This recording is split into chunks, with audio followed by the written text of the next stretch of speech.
بسم اللہ الرحمن الرحیم۔ آج کے سوگ میں عقائد میں عقیدہ نمبر 41 سے 45 تک پڑھیں گے۔ عقیدہ نمبر 41 ہے، دوزخ پیدا ہو چکی ہے، اس میں سانپ اور بچھو اور طرح طرح کا عذاب ہے۔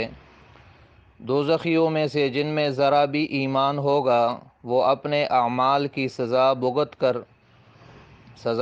کر یعنی اس کی سزا پوری کر کے پیغمبروں اور بزرگوں کی سفارش ہے۔ بزرگوں سے مراد حفاظ، علماء، اولیاء، شہداء، ان کی سفارش سے نکل کر بہشت میں داخل ہوں گے، خواہ کتنے ہی بڑے گنہگار ہو۔ اور جو کافر اور مشرک ہے وہ اس میں ہمیشہ رہیں گے اور ان کو موت بھی نہ آئے گی۔ یہاں یہ نکتہ یاد رکھے، دوزخ پیدا ہو چکی ہے۔ کچھ لوگوں کا خیال ہے کہ دوزخ ابھی پیدا نہیں ہوئی، بلکہ قیامت کے دن جب حساب کتاب ہوگا اس کے بعد پیدا ہوگی، اور وہ یہ کہتے ہیں کہ ابھی دوزخ کو اگر پیدا کیا گیا تو خالی پڑی ہے تو کیا ضرورت ہے اس کی، حالانکہ یہ بات غلط ہے۔ قرآن اور حدیث سے ثابت ہے کہ دوزخ پیدا ہو چکی ہے اور اس میں اللہ نے مختلف قسم کے سام، بچھو اور عذاب تیار کر رکھے ہیں۔ اعدت للکافرین قرآن کی آیت ہے، یہ تیار کی گئی ہے کافروں کے لیے۔ اس طرح بہت سارے دلائل اس پر موجود ہے۔ جس کے دل میں ذرا بھی ایمان ہوگا تو آخر کار وہ جہنم سے نکل کر جنت میں جائے گا، اور کافر مشرک جو ایمان سے خالی ہے وہ ہمیشہ کے لیے جہنم میں رہیں گے، خالدین فیہا ابدا۔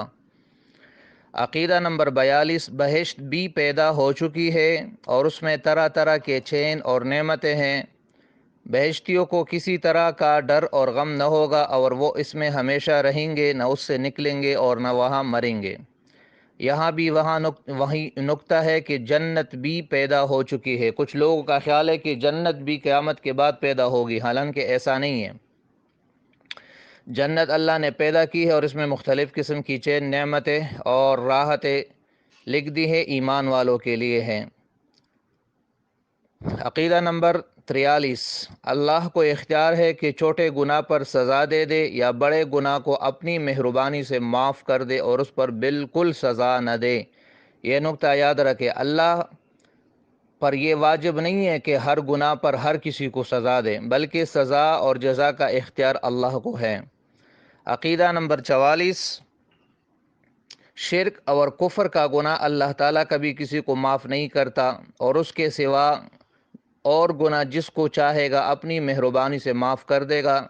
قرآن سے ثابت ہے، ان اللہ لا یغفر ان یشرک بہ ویغفر ما دون ذلک لمن یشاء۔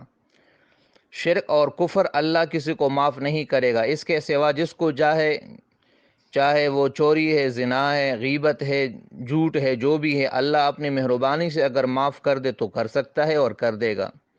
عقیدہ نمبر 45، جن لوگوں کا نام لے کر اللہ اور رسول صلی اللہ علیہ وسلم نے ان کا بیعزتی ہونا بتلا دیا ہے، جیسے عشرہ مبشرہ جو 10 صحابہ ہے، ان کے بارے میں نبی علیہ السلام نے جنت کی خوشخبری دنیا میں دی، یا اور ان کے علاوہ جو صحابہ ہے جن کے بارے میں نبی علیہ السلام نے فرمایا کہ اگر کوئی جنتی کو دیکھنا چاہے تو یہ ان کے سوا کسی اور کے بیعزتی ہونے کا یقینی حکم نہیں لگا سکتے، یقینی طور پر کسی کے بارے میں نہیں کہہ سکتے کہ یہ یقیناً جنتی ہے۔ ہاں البتہ اچھی نشانیاں دیکھ کر، اس کے اچھے اعمال دیکھ کر اچھا گمان رکھنا اور اس کی رحمت سے امید رکھنا ضروری ہے۔